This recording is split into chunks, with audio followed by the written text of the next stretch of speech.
लीजेंडी shot domain के episode 44 की starting में अब हम देखते हैं कि एक व्यक्ति कहता है कि यह कैसे हो सकता है, मुझे यकीन नहीं हो रहा कि जियान वुशांग से पहले और कोई ब्लेड मास्टर भी बन गया।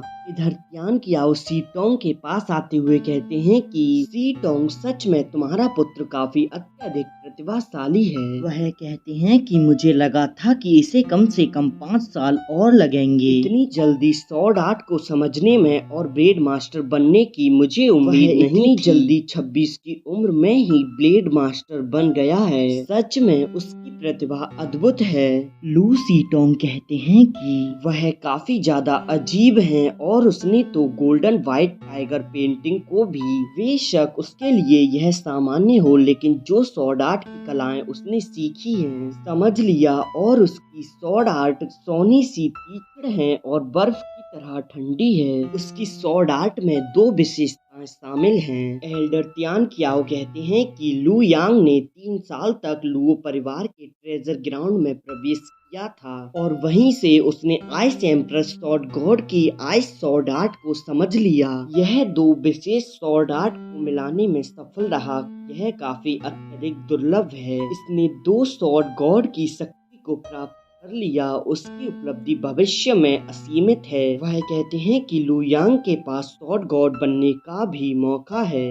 यदि लू यांग स्वॉर्ड गॉड बन जाता है तो हमारे लू परिवार में 2 स्वॉर्ड गॉड होंगे। वह अपने पूर्वजों से विनती करते हुए कहते हैं कि कृपया आप लू परिवार की रक्षा करें, जिससे कि लू यांग को स्वॉर्ड गॉड बनने में परेशानी ना हो। इधर हुआ चोंग यह देखकर कहता है कि वह कैसे हो सकता है, इससे बढ़िया तो जियान वुशांग ब्लेड मास्टर बन जाता तो ठीक रहता, लेकिन यह सबसे पहले ब्लेड मास्टर कैसे बन गया। इधर चू यान कहता है कि मुझे लगता था कि मैं ली जुही और जियान वुशांग के बाद तीसरे नंबर पर था, पर मुझे उम्मीद नहीं थी कि मुझसे पहले लू यांग ब्लेड मास्टर बन जाएगा। जिन जियोंग कहते हैं कि इसमें कोई आश्चर्य नहीं कि लू सी टोंग लू यांग के प्रति इतने सुरक्षात्मक क्यों हैं। वह कहते हैं कि मुझे विश्वास नहीं हो रहा कि वह किरेन का बेटा है। होंग लांग कहती है कि यह तो असंभव है कि वह लड़का ब्लेड मास्टर बन गया। इधर हम शुइहान को देखते हैं, जिसे पता चल जाता है कि लू यांग ब्लेड मास्टर बन गया। वह कहती है कि मैं तुम्हारा इंतजार कर रही हूँ। इधर हम सेक्ट मास्टर को देखते हैं, जो कहते हैं कि लू यांग, यह लड़का तो हैरान करने वाला है। वह वुशांग से कहते हैं कि वुशांग, तुम्हारा अभ्यास कैसा चल रहा है।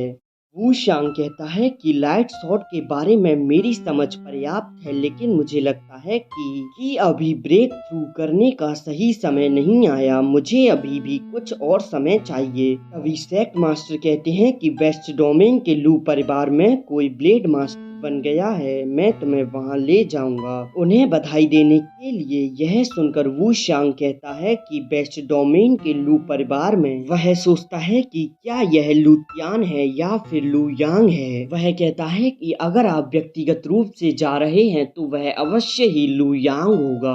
वह कहता है कि उसे केवल अपने पूर्वजों को पहचानने के लिए लू परिवार में लौटे 3 साल ही हुए हैं और उसने इतना बड़ा काम कर दिया। सेक्ट मास्टर कहते हैं कि वह 26 की उम्र में ही ब्लेड मास्टर बन गया। उसकी प्रतिभा सचमुच दुर्लभ है। वह कहते हैं कि उसे मेरे लिए स्वयं जाकर देखना सार्थक है और वह तुम्हारी ब्लेड मास्टर बनने में भी मदद कर सकता है। वह उससे कहते हैं कि जब तुम लू यांग के निवास स्थान पर हो तो तुम लू यांग को चुनौती देना, इससे तुम्हें सफलता का मौका मिल सकता है और शायद तुम ब्रेक थ्रू कर ब्लेड मास्टर बन जाओ। इधर हम लू परिवार को देखते हैं, जहां शुइहान के पिता लुओ जिंग आते हैं। वह लू सी टोंग से कहते हैं कि बधाई हो मास्टर लू। तभी लू सी टोंग कहते हैं कि इसकी क्या जरूरत थी, आप यह सब क्यों लाए। लुओ जिंग कहते हैं कि बस यह सिर्फ फॉर्मेलिटी है, और अब वह अंदर चले जाते हैं। और अब हम काफी देर बाद का समय देखते हैं, जहां पर लुओ जिंग और लू यांग एक साथ होते हैं। जहां लू यांग उनसे कहता है कि मुझे लेजेंडी स्वॉर्ड डार्क रिंग के बारे में खबर मिली है, मैं जल्द ही उसकी तलाश के लिए रवाना होने वाला हूं। जब मुझे लेजेंडी डार्क रिंग स्वॉर्ड प्राप्त होगी तो फिर मैं शुइहान की सोल पर लगी चोट को भी ठीक कर दूंगा और फिर मैं उससे शादी करूंगा। उनका लुओ जिंग कहते हैं कि ठीक है, अगर तुम्हें किसी की भी आवश्यकता हो तो तुम मुझे बता देना। अब तो हम एक परिवार हैं और अब वह वहाँ से चले जाते हैं। अब हम अगले दिन देखते हैं कि जियान वूशांग और स्वॉर्ड सेक्ट एल्डर लू परिवार के बाहर आए होते हैं। यह खबर सी टोंग के पास जाती है और अब वह सभी लोग उनसे मिलते हैं। सभी लोग आपस में एक दूसरे को प्रणाम करते हैं और अब वह सेक्ट मास्टर कहते हैं कि सचमुच तुम अत्यधिक प्रतिभाशाली हो, मैं यहाँ तुमसे मिलने के लिए आया हूँ। अब वह सभी लोग अंदर आकर बैठ जाते हैं। तभी एल्डर तियान कियाओ कहते हैं कि वूशांग भी कम प्रतिभाशाली नहीं है, मुझे यकीन है कि वह जल्द ही ब्लेड मास्टर बन जाएगा। तभी सेक्ट मास्टर कहते हैं कि यह सच है, लेकिन उसके पास मौके की कमी है। वह लू यांग से कहते हैं कि यांग स्वॉर्ड चाइल्ड, क्या आप उसकी मदद कर सकते हैं? एल्डर तियान कियाओ कहते हैं कि